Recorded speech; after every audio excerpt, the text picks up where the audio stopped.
பொங்கல் பண்டிகையொட்டி சொந்த ஊர் செல்வோருக்கு போதிய பேருந்து வசதி கிடைக்கிறதா? முன்பதிவில் நியாயமான கட்டணம் வசூலிக்கப்படுகிறதா என்று மக்கள் குரல் பகுதியில் எழுப்பப்பட்ட கேள்விகளுக்கு திருச்சி மக்கள் தெரிவித்த கருத்துக்களை பார்க்கலாம். இல்லை, இது நியாயமே இல்லை. இது இப்போ நடக்கிறதில்ல, ரொம்ப நாள் நடந்துக்கிட்டு இருக்க விஷயம். இப்போ கவர்மெண்ட் பஸ்ஸுக்கே 400 450 ரூபா டிக்கெட்டு போடுறாங்க. அதை அவங்களே வாங்கி வச்சுட்டு முன்னாடியே முன்பதிவு பண்ணி வச்சுக்கிட்டு அதை அதிக விலைக்கு வைக்கிறாங்க.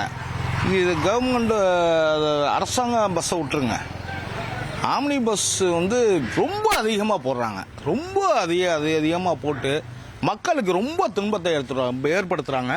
இன்னொன்று என்னன்னா, அரசாங்கம் நிறைய பஸ்ஸு தான் விடுது, பத்தலை, மக்களுக்கு பத்தலை. ட்ரெயின் அதிகமாக விடுறாங்க, மக்களுக்கு பத்தலை.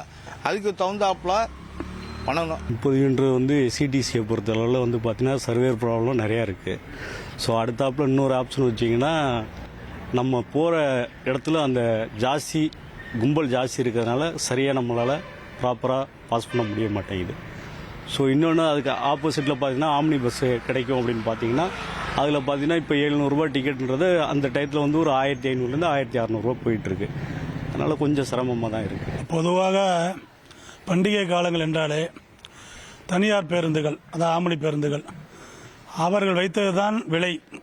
ஒரு டிக்கெட்டு இப்போதைக்கு 1000 ரூபானா 2500 ரூபா, 2500 4000, கன்னியாகுமரி போகிறவங்களாம் 4000 வரைக்கும்.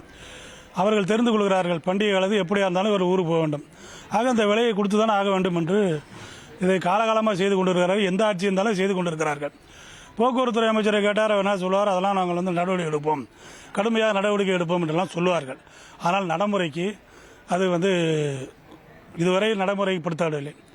அவர்கள் இஷ்டத்துக்கு தான் எடுத்துக் கொண்டிருக்கிறார்கள். இப்போது பொங்கல்ங்கிறது ஒரு பெரிய ஃபெஸ்டிவல். தமிழ்நாடை பார்த்தோம் அப்படின்னா அது எல்லாரும் ஏழையிலேருந்து பணக்காரன் வரைக்கும் எல்லாருமே நல்லா அவங்கவுங்க ஊருக்கு போய் கொண்டாடணும்னு ஆசைப்படுற ஒரு ஃபெஸ்டிவல். அந்த மாதிரி ஃபெஸ்டிவலில் இப்போ பயணங்களில் பேருந்துலேருந்து இப்போ கிராமப்புறத்துலேருந்து நகரப்புறத்துக்கு போகிறவங்களும் நகர்ப்புறத்துலேருந்து கிராமப்புறத்தில் வரவங்களும் அதிகம். அப்படி இருக்கும்போது பஸ்ஸஸோட எண்ணிக்கைகளில் ஜாஸ்தி இருக்குன்னு தான் நான் ஃபீல் பண்ணுறேன். ஏன்னா எல்லாரையுமே திருப்திப்படுத்திட முடியாது. இப்போ தமிழ்நாடு ஃபுல்லாக எடுத்து பார்த்தீங்க அப்படின்னா எத்தனையோ பேர் லட்சம் இருப்பாங்க. இப்போ அத்தனை பேரையுமே நம்மளை திருப்திப்படுத்த முடியாது. அதனால் இந்த ஆம்னி பஸ்காரங்க ரேட்டை ஜாஸ்தி விற்கிறாங்க. ஆனாலும் என்ன செய்யறது, ஆனால் போய் தான் ஆகணுங்கிறப்போ அதை பெருசாக எடுத்துக்க மாட்டேங்கிறாங்க. ஒரு 1000 ரூபா கொடுத்தாலாவது நம்ம குடும்பத்தோடு நம்ம அந்த 5 நாள் ஹாப்பியாக என்ஜாய் பண்ணணும்னு நினைக்கிறாங்க. அதனால் இது பெருசாக அந்த காசை நினச்சிக்க மாட்டேங்கிறாங்கன்னு என்னோட கருத்து. இல்லை சார், நானும் இப்போ பார்த்தீங்கன்னா சென்னையிலேருந்து வந்தப்போ போன தடவை ரொம்ப கஷ்டப்பட்டோம். என்னன்னா ரிசர்வேஷன் டிக்கெட் கிடைக்கல. அப்படியே புக் பண்ணாலும் எங்களுக்கு அந்த குறிப்பிட்ட டைமுக்குள்ளே தான், அதுவும் டிராஃபிக்கில் நாங்கள் வரணும், பிடிக்க முடியாது, பஸ்ஸை மிஸ் பண்ணிடுவோம். அதுவும் இல்லாமல் அப்படி நாங்கள் வேறு இடத்துல போய் கேட்டாலும் ஆக்சுவல் ரேட்டோட டபுள் மடங்கு அதிகமாக தான் இருக்கும்.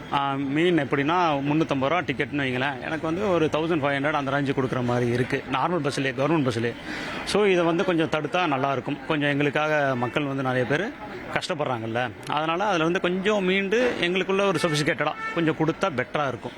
மக்கள் குரல் பகுதியில் திருச்சி மக்கள் தெரிவித்த கருத்துக்களை நாம் தற்போது பார்த்தோம்.